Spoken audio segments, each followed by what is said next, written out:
They stayed in this room most of the time. I barely saw them. But I just saw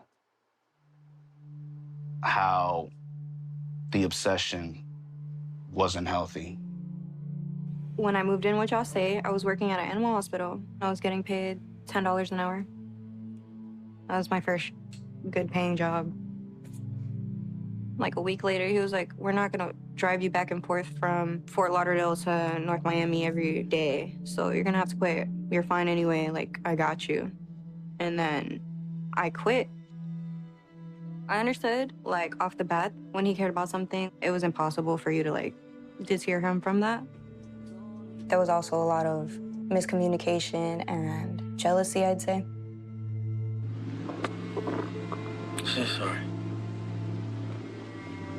Sorry. You know, I was depressed somewhat when I was with him because I felt like he was, like, the only person that would give me love, and, like, I wouldn't find that anywhere else. So that's why, like, I continuously stayed. It had its good moments and bad moments, but mostly, like, I was lost. I didn't really know, like, what to do about it.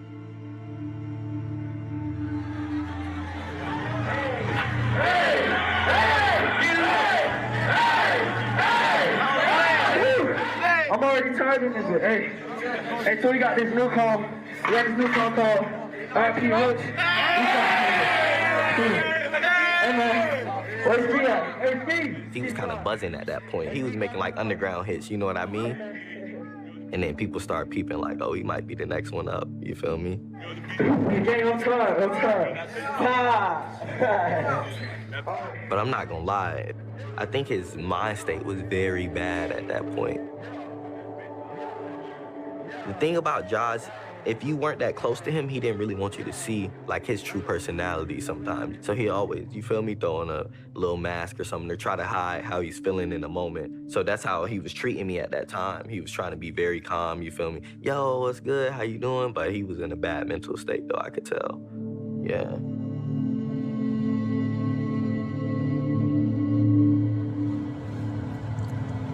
This is the first time I'm letting them see my hair. My hair is just a reminder of telling me to fucking relax, basically. It's a reminder of me telling myself that, yo, you are human, and that you are not a god, you are still on the planet Earth, and that you need to remind yourself that karma is a real thing, and whatever you give out, you will get back. I knew that something was off. The voices in the head came. He would tell me, like, he would not sleep at night, and he would tell me he hears voices.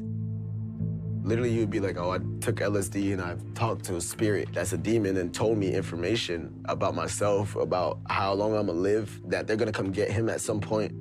I really didn't like that shit at that point. Yeah, it was a very dark time. And if I end up getting shot and killed for what the fuck I'm doing, or if I end up getting my ass beat at some point in time, or nigga, if shit get hard on me, it's because I deserve it. That's point blank, period. Everybody will get a death. Everybody will get a death that is deserving. Everybody will get a life that is deserving. Everybody, you will get what the fuck you deserve. Karma.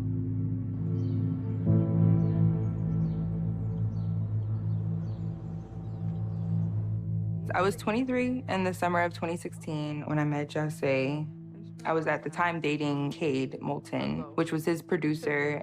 Jahseh was about 18 at the time. Jahseh was not a monster. Like, when I met him, he was very charming, very intelligent, empathetic in a sense. Like, damn near surprised me. The first day I saw Geneva, when she came out, she was wearing a hoodie. She just wasn't making eye contact with anybody. She'd look up and just, like, go back down. She was literally just a shell of a person. Like, there was just no expression. There was nothing. I felt like her soul was empty at the time.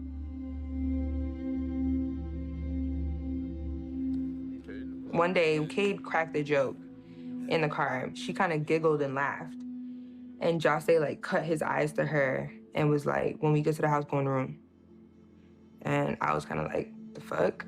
Kind of just came clear that he was not happy with her laughing at his joke.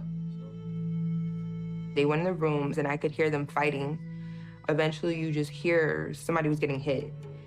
Jahseh had a bathroom a private bathroom in the room. So you could hear water running, and I'm thinking, okay, maybe they're gonna take a shower or whatever, but no. He was literally drowning her in the tub, like putting her under, and you could hear her screams being muffled by the water and being put up and then being put back under the water. And I was banging on the door, begging Cade, like, bro, I'm calling the cops. And he's begging me, don't call the cops, bro. Like, you know I got a situation in Georgia, which he did. So I didn't. Big regret. Later that night, she finally came out again, and she like picked up her hoodie, and she was marked up with bruises like a Dalmatian, like a bruise behind her ear, behind her neck, literally everywhere. And it was very clear that he was avoiding hitting her face so that she wouldn't have any like clear injuries when you were talking to her. I've never seen somebody bruised up so bad. It was just very clear, like, she didn't have nobody. Like, she didn't have any money. She didn't have any family support. So in a situation like that, when people are like, why don't you leave? Why don't you leave? And you really don't, you think that that person is literally your foundation and your network to life.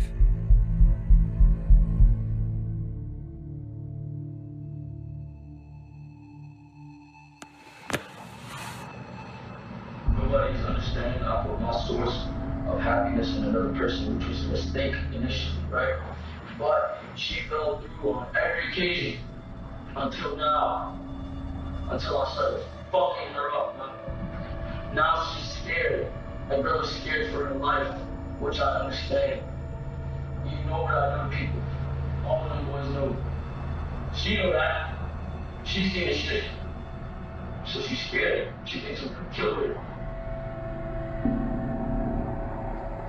They all knew what was going on, and they were so caught up in his clout and having his respect, they would never go against what he was saying.